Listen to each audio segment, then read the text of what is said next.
Hi అండి, నమస్తే. నేను మీ Lakshmi. Welcome to Lakshmi kitchen. ఈరోజు మన వీడియోలో ఇడ్లీ పిండితో చిట్టి పొంగనాలు ఎలా చేసుకోవాలో చూద్దామండి. చాలా క్రిస్పీగా, టేస్టీగా చాలా బాగుంటాయి. ఈవినింగ్ స్నాక్స్ లాగా, మార్నింగ్ బ్రేక్ఫాస్ట్ లాగా కూడా తీసుకోవచ్చండి. చాలా సింపుల్గా, చాలా ఈజీ ప్రాసెస్లో చూపించబోతున్నాను. వీడియోని స్కిప్ చేయకుండా ఎండ్ వరకు చూడండి. నెక్స్ట్ ప్రాసెస్లోకి వెళ్దామా?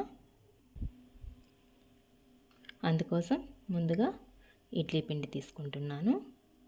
నెక్స్ట్ ఇందులోకి 2 టేబుల్ స్పూన్ మైదా వేసుకుంటున్నాను. Next 1 table spoon rice flour వేసుకుంటున్నానండి. నెక్స్ట్ ఇందులోకి మన టేస్ట్కి తగ్గ సాల్ట్ వేసుకుందాం. 1/2 టేబుల్ స్పూన్ వంట సోడా వేసుకుందామండి. 1 టేబుల్ స్పూన్ సూజీ రవ్వ వేసుకుంటున్నాను. ఈ సూజీ రవ్వ వేసుకోవడం వల్ల మనకు కరకరలాడుతూ క్రిస్పీగా బాగుంటాయండి.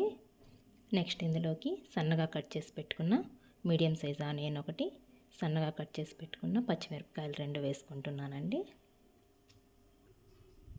నెక్స్ట్ సన్నగా కట్ చేసి పెట్టుకున్న కొత్తిమీర, కరివేపాకు వేసుకొని అంతా కూడా బాగా కలుపుకోవాలి. పిండి ఎంత బాగా ప్రెస్ చేస్తూ కలిపితే మనకు పునుగులు అంత టేస్టీగా, క్రిస్పీగా వస్తాయండి. ఇలా మీకు వీడియోలో చూపిస్తున్న విధంగా ఇలా అంతా కూడా ఇలా గట్టిగా ప్రెస్ చేస్తూ కలుపుతూ ఉండాలి. ఇలా ఒక 5 మినిట్స్ అయితే కలుపుకోవాలి. ఇలా అంతా కూడా కలిపి పక్కన పెట్టేసుకుందామండి. నెక్స్ట్ స్టవ్ ఆన్ చేసుకొని కడాయి పెట్టుకుందాం. కడాయిలోకి డీప్ ఫ్రైకి సరిపడా ఆయిల్ వేసుకుందామండి. ఆయిల్ బాగా హీట్ అయిన తర్వాత నెక్స్ట్ ఇందులోకి మనం కలిపి పెట్టుకున్న పునుగుల పిండి అంతా కూడా కొద్ది కొద్దిగా చిన్ని చిన్ని పునుగుల్లాగా వేసేసుకుందాం. ఇలా మీకు వీడియోలో చూపిస్తున్న విధంగా ఇలా చిన్న చిన్నవిగా వేసేసుకోవాలండి. మంటను మీడియం ఫ్లేమ్లో పెట్టుకొని ఈ పునుగులన్నీ కూడా ఫ్రై చేసుకోవాలి. వేసిన వెంటనే కదపకూడదండి. కొద్దిగా ఫ్రై అయిన తర్వాత మరో సైడ్కి టర్న్ చేసుకుంటూ 2 సైడ్స్ కూడా బాగా ఫ్రై చేసుకోవాలి. ముదురు గోల్డ్ షేడ్ వచ్చే వరకు ఇలా కలుపుతూ ఫ్రై చేసుకోవాలి. చూడండి, ఇవన్నీ కూడా బాగా ఫ్రై అయిపోయాయి కదా. ఇప్పుడు ఇవన్నీ ఒక ప్లేట్లోకి తీసి పెట్టేసుకుందామండి. మిగిలిన పిండి అంతా కూడా సేమ్ ఇలాగే చేసేసుకోవాలండి.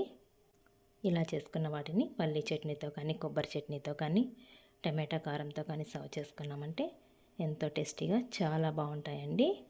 మీరు ఒకసారి ట్రై చేయండి. పల్లీ చట్నీ, కొబ్బరి చట్నీ అండ్ టమాటా కారం వీడియో కూడా మీకు డిస్క్రిప్షన్ బాక్స్లో ఇస్తానండి. ఒకసారి చెక్ చేసుకోండి. చాలా టేస్టీగా, చాలా సింపుల్గా అయితే చేసేసుకోవచ్చండి. మీరు ఒకసారి ట్రై చేయండి. మీకు ఎలా వచ్చాయో కామెంట్ చేయండి. నా వీడియోస్ కనుక మీకు నచ్చినట్లయితే ప్లీజ్ లైక్ చేయండి. మీ ఫ్రెండ్స్ అండ్ రిలేటివ్స్కి షేర్ చేయండి. మరిన్ని కొత్త వీడియోస్ కోసం మన ఛానల్ని సబ్స్క్రైబ్ చేసుకోండి. థ్యాంక్స్ ఫర్ వాచింగ్ అండి.